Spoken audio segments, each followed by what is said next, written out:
এই গরমের জন্য আজকে আমি আপনাদের সাথে একদম পারফেক্ট একটা রেসিপি শেয়ার করব।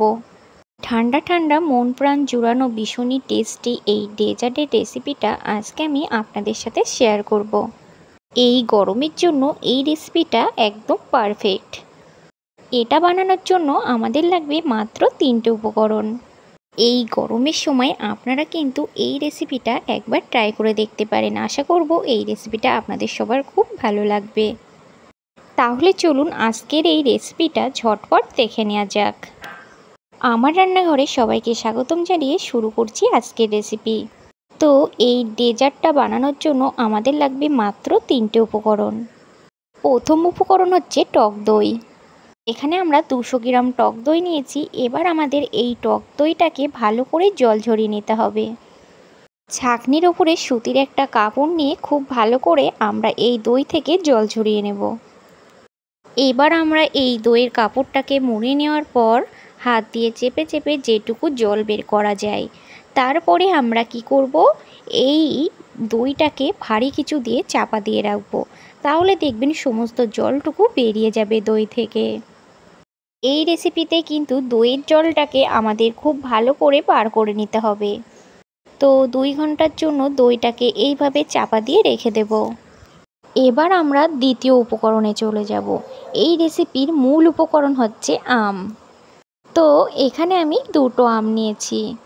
আপনারা যখন আমটা নেবেন তখন দেখবেন আমটা যেন খুব ভালোভাবে পাকা হয় আর আমটা যেন মিষ্টিও হয়। তো এখানে আমি 2টো আম নিয়েছি। এইভাবে চাকু দিয়ে আমটাকে ফালি করে নিচ্ছি। এবার চাকু দিয়ে আমটাকে এইভাবে ছোট ছোট টুকরো করে কেটে নিচ্ছি। এইভাবে ছোট ছোট টুকরো করে নিলে চাকু দিয়ে আমের খোসাটা কিন্তু খুব সহজভাবেই বের করা যায়। এবার আমরা একটা ব্লেন্ডার জারের মধ্যে এইভাবে চামচ দিয়ে আমটাকে তুলে নেব। তো এখানে আমি 2টো আম একই রকমভাবে করে নিয়েছি। এবার আমি এটা খুব ভালো করে জল ছাড়া পেস্ট করে নেব। তো এখানে কিন্তু আমাদের আমের পিউরি একদম তৈরি হয়ে গেছে।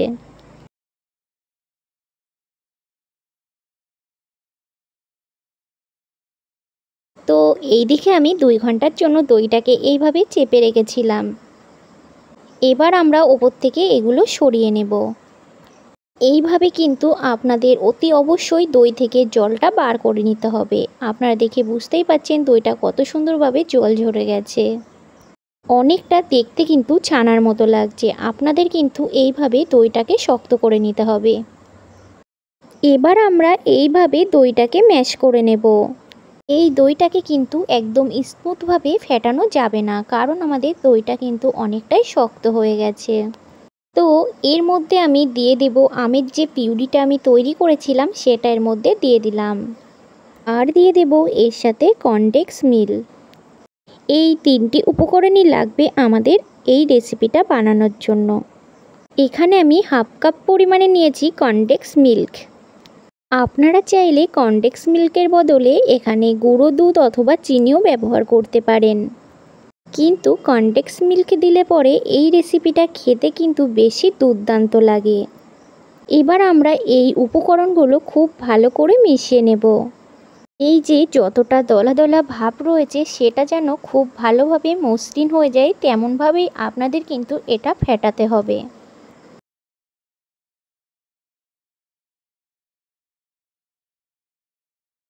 তো দইটাকে আমি 2 থেকে 3 মিনিটের জন্য এইভাবে খুব ভালোভাবে ফেটিয়ে নিয়েছি।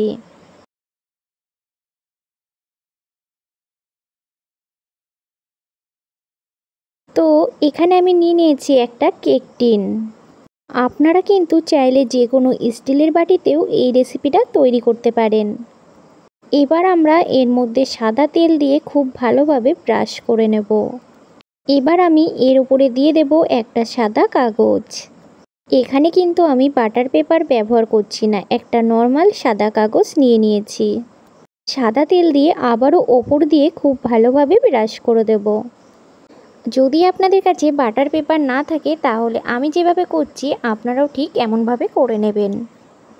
কেক টিনটা কিন্তু আমাদের পুরোপুরিভাবে রেডি হয়ে গেছে।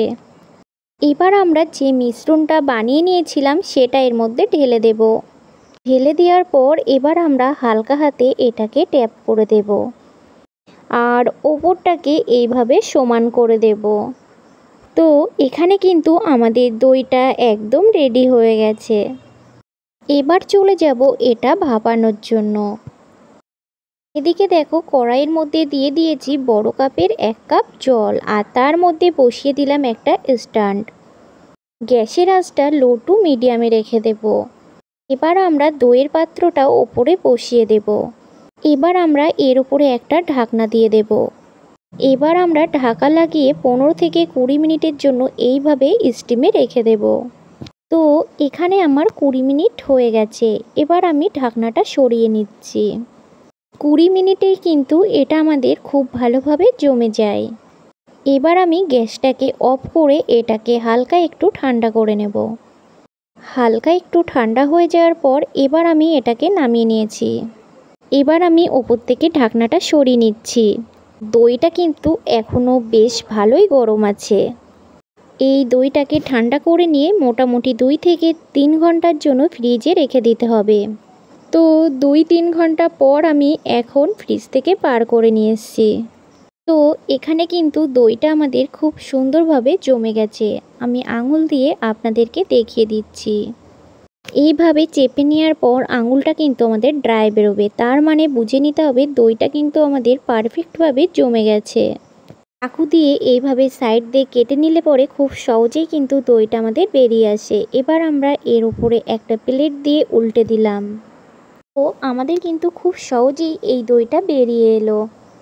আমরা যে তলায় কাগজটা দিয়েছিলাম সেটা কিন্তু আমরা তুলে নিচ্ছি। তো তৈরি হয়ে গেল আমাদের দুর্দান্ত স্বাদের ম্যাঙ্গো ভাপা দই।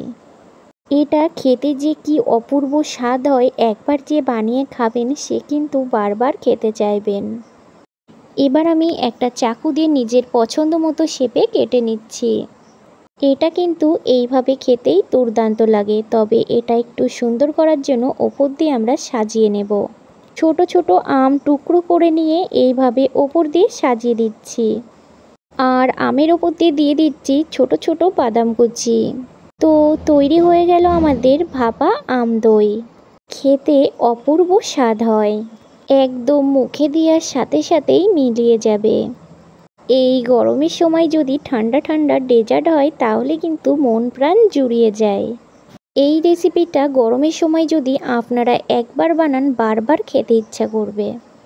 আমার এই রেসিপিটা বানানো কিন্তু ভীষণই সহজ।